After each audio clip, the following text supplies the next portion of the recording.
ဒီချိန်ကဒါမနေ့ပိုင်းပေါ့နော်ဒါ6နာရီလောက်မှမြင်ရတဲ့ view ပေါ့နော်ဟိုကညနေပဲ4နာရီက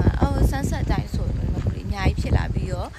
sunset ကြီးရမ်းလာတဲ့နေရာလေးပါဒါတော့ရမ်းကိုကြိုက်တဲ့ပြပလေးပါကြည့်ပါဦး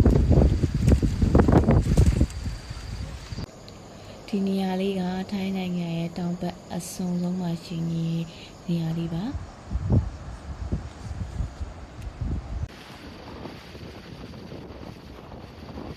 ပင်နဲ့လှတဲ့ရမ်းလှတဲ့ပင်နဲ့ယူလည်းမြင်ရမယ်။ဒါလေးကနေလှမ်းကြည့်မယ်ဆိုရင်တစ်ဖက်က